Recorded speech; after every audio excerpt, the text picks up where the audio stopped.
Welcome to Calm Your Caveman, a podcast where we study the tools for anxiety mastery. I'm your host, Dr. Adriana Jarvis Twitchell, a specialist in anxiety mastery strategies.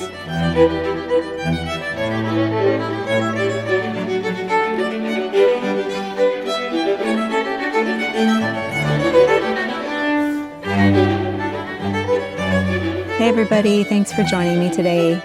I thought since it's Mother's Day week that it might be appropriate for me to share a few thoughts on anxiety traps that parents can fall into, specifically parents of adult children. I think that all stages of parenting have their own anxiety difficulties, but in some ways being a parent of adult children is the most challenging as far as anxiety goes because it's the phase where you have the least amount of control. And when we have less control, we tend to feel more anxiety.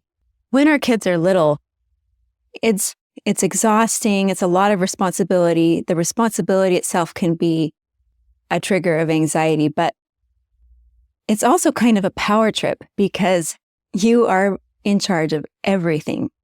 This person is totally helpless and dependent on you, and you are in charge of what they're going to wear, what they're going to eat, what their schedule's going to be. If you want them to physically move from one place to another, you just pick them up and move them. You are the boss. You make all the decisions. You are in total control.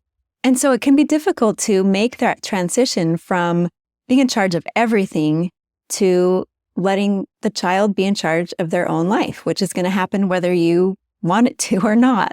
When we make this transition into our kids being adults, it can be just a worry fest where we spend all of our time seeing all of the different challenges that are before them and all of the different problems that are looming in their way that we don't have control over anymore, but that we're hyper aware of, and we can just get stuck in this anxiety spot. And worry, it could be good in some cases where it actually helps you to prepare for the future. For example, I've been times when I've been struck with worry right before bed that I had not left the door unlocked and that my teenage child wouldn't be able to come in. And so that worry prompts me to go down and check the door. And occasionally I have already locked the door, and it's a good thing I went down and checked to unlock it so that they could get in.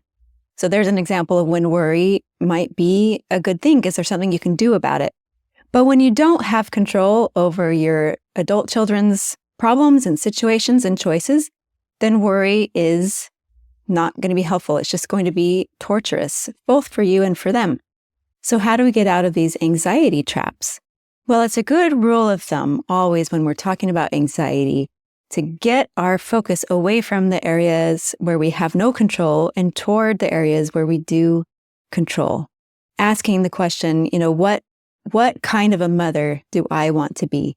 So one of the first things that came to my mind when I started to ask myself this question, what kind of a mother do I want to be of adult children? I had an image of my grandmother. My grandmother was somebody who would come to visit, and she would immediately just enfold you in her squishy hugs and start kissing you all over and telling you how wonderful you were. And I remember once when she was telling me about all of her grandchildren and how wonderful they were, and asked me, why is it that all of our children are so wonderful? Do you know why? And I said, why is it? And she said, well, it's because they're ours. And her answer kind of surprised me because I guess I half expected for her to start listing different qualities that we had that made us better than other people, that made us especially wonderful, or different things that we had done that showed that we had really achieved, we had earned her love. But no, she was proud of us and loved us just because we were hers. And so this really cemented for me that I was loved not because of things that I did, but because of who I was, just because I was there. She loved me because I was there and I was her granddaughter. So when I asked this question about what kind of mother do I want to be of adult children, I thought of my grandma and I thought that's the kind of love and acceptance that I want to transmit to my kids. I can't control their moods. I can't control their emotions. I can't control their choices. I can't control their problems. But I can accept them and love them the way that they are, exactly the way that they are, the way that my grandmother did.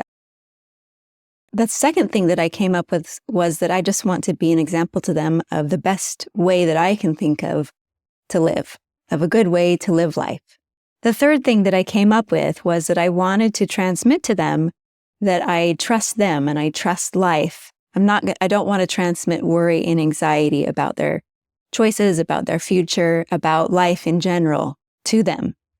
And this came partly because of different interactions that I had with a friend of mine who would sometimes complain to me about her mother, who she knew her mother loved her a lot, but she didn't feel like she could talk to her mother about a lot of different things in her life because she knew that if she mentioned them, her mother would start to worry a ton about that particular problem and that it would consume her and it would ruin her week or whatever. She would just be anxious and worried the whole week. And so she would often talk to me about these issues rather than her mother because she knew that I would be able to respond with, a listening ear, but at the same time, just, I know you're going to figure this out. I know you're going to be okay.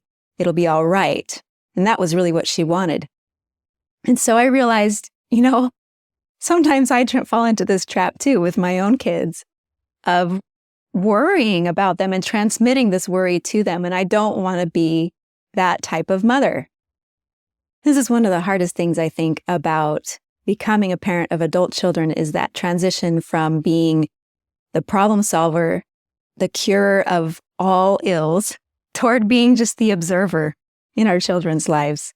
When they're little and they're helpless, what are we doing? Well, they cry for everything. They can't even speak. So their cry is a signal for us to jump into action and solve the problem, figure out what it is that they need, meet their need, and help them to feel happy again. So we basically regulate all of their emotions for them. And it can be really difficult to go through that transition toward where they are adults now and we're not responsible for their emotions.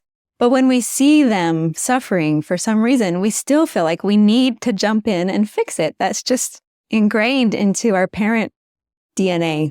So it can be really hard to get to the point where we can look at our children's lives and the different issues that they face and be able to transmit trust that things will work out rather than worry, like my friend's mom. We did have an episode a few weeks ago where we talked about the advantages of learning to trust life and learning to give a particular meaning to our own lives where we can see that all experiences, whether good or bad, contribute to our growth. And if we can believe that this maximizes our chances for generating challenge responses and dealing well with the things that life throws at us. Well, it's kind of like taking it to the next level to believe that for our children, to believe that everything that they face, whether positive or negative, can be for their growth, to trust that life will give our kids a good journey and that they'll learn what they need to learn. It's really hard to sit back and watch them learn from their own experiments, to learn to trust a process that we don't control anymore. So one exercise that I have tried to do at some times when I have found myself worrying it's just stuck in a worry loop about my kids, about different problems that they are facing that I can't solve for them, even though I wish I could. One exercise that I do is to sit down and write down, first of all, what it is that I'm worried about so that I can understand what the story is that I'm telling about their problem.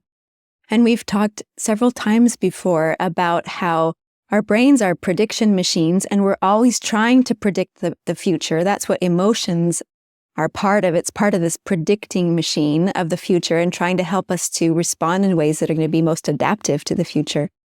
But anyway, behind every emotion is a story that you're telling about how this is going to affect you, how things are going to go from here, if this is good or bad. So first I try and write down my worries so that I can identify what this story is that I'm telling. And then I try and identify in my story, what are the actual things that I absolutely know? What are the facts? And what are the things that I'm imagining? Because every story, especially stories about the future, have some unknowns in them, right? There are things that we absolutely know, things that are given, things that are facts. And then there are other things that we are extrapolating, things that we are imagining, ways that we are filling in the blank from previous experience, from other things that we've seen in other people's lives, things like that. We end up filling in the blanks with things that we come up with out of our heads. So I write down this story and then I try and identify where are the facts in this story, the things that cannot be contested, that everyone would agree this is a fact. And then the rest of it is stuff that I made up. And I try and extract the facts out of my story, and then I start with those. And I try and build a new story that still has those same facts, but fills the blanks in a different way, in a way that trusts the process of life to give my children something good. So I try and tell the story from here in a way that includes them learning from their own experiences and forces in life working for their benefit.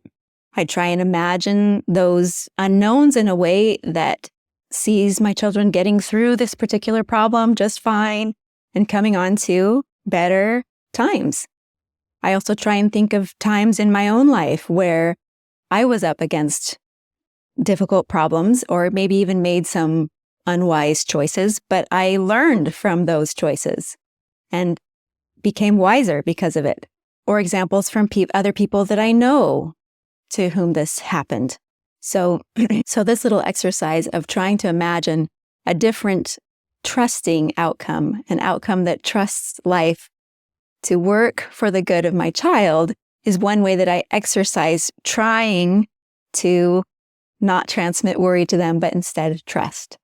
So that was the third thing that I came up with that I wanted to be as a parent. And the fourth thing that I came up with when I thought about this question about what kind of a parent I want to be was in relation to the mistakes that I make and have made as a parent. It's not possible for any parent to get through the whole parenting experience without making some mistakes, right? And so our own errors, our own mistakes can be a big source of anxiety in the relationship with our children, especially when there are things in the past that we can't go back and change. We can't go back and undo. But in thinking about what kind of a parent do I want to be in relation to my own mistakes, I realize that I want to be someone who is committed to this relationship, that will keep serving my children regardless of the fact that I have made mistakes, that will keep being committed to this relationship, that will be committed to repairing the mistakes that I have made. So someone who gets up when they fall, that's basically what I wanted to do. So these 4 different things that I came up with when I thought about what kind of a mother do I want to be, right? That I want to transmit unconditional love and acceptance. I want to be the best example of living life that I know how to be. I want to transmit trust of life instead of fear. And I want to get up when I fall. I want to keep being committed to this relationship even after I make mistakes. I want to repair them as much as is possible. And so then when my brain drifts over to that other side of things, into worry about the sphere that I don't control, my children's problems and their choices and their emotions, then I can just remember, I need to steer back toward the realm that I do control. And there's so much there to work on to consume my time and my energy and my focus that I can spend my life investing in this, and there's still going to be lots to work on, lots to do. But I just wanted to outline for you this particular exercise that I did that has helped me to bring my mind out of that worry space and back into the space where I am in control and identify what it is that I actually can do at this stage of parenting, what it is that I can still offer my kids. So thanks for listening today. That's what I have to share with you. We're going to have our kindness narrative now. And I just want to say, if you haven't shared your kindness narrative yet, you can send in an audio, or if you don't want to send in an audio, if that makes you feel too anxious to record your own voice or you don't feel comfortable with that, you can actually just send me a written version of your story on email or on Instagram. So those are the 2 options, to send either an audio or a written version by email. My email is calmyourcaveman@gmail.com. Or you can send the audio or the written version on Instagram at calmyourcaveman. And I can keep you totally anonymous. I can read your story if you wanted to send it to me written. But that way, at least you can share it. So thanks, and thanks to everybody who's shared theirs so far. So here we have now our kindness narrative for today. Have a great week. When I was in 7th grade, we went to a kind of an experimental private school. And it was a great school, but they didn't have a lot of the metrics that had to be met that public schools did. And so when I returned to public school, when the private school left the area and moved an hour north, I had to go back to public school. And when I did, I signed up for Algebra 1, which was the 8th grade class at the time. My first day, I was absolutely distraught. As I could see, I was so behind the rest of the students, and I didn't know what was going on. And at that time in my life, I was a very good student and didn't accept anything less than an A. And I thought, well, that's over because I can't even understand what this woman is teaching. And her name was Mrs. Johnson, and she was a tiny 5'4" woman in her, what seemed to be her late 30s, quite young looking back, and quite stern, very on top of things, very matter-of-fact teacher. She must have perceived my just absolutely devastated feelings. And I went up to her and talked to her after class, and she looked at me and she said, "If you will come every day after school, I will help you get caught up." And this woman, looking back on it now, I find it absolutely unbelievable. But she sat with me every day after school for what seemed to me at least an hour, maybe longer. I'm not sure. I can't remember exactly, but I remember within 3 or 4 weeks, I was completely caught up on the math. And she had so much patience with me. She was so kind to me. She never made me feel like I was a burden to her. And I've never forgotten that. I'll add that we had standardized testing at the end of that semester, and I was the only one in the class who got 100% on the standardized testing. And that was all because of her. I ended up getting a 36 on the math ACT, which made it so I didn't have to take Math 110 in college, which is basic algebra. And I really feel like it was because of her. She found it within herself to give her time after school to this one student that had a desire, and she was so wonderfully kind to help me.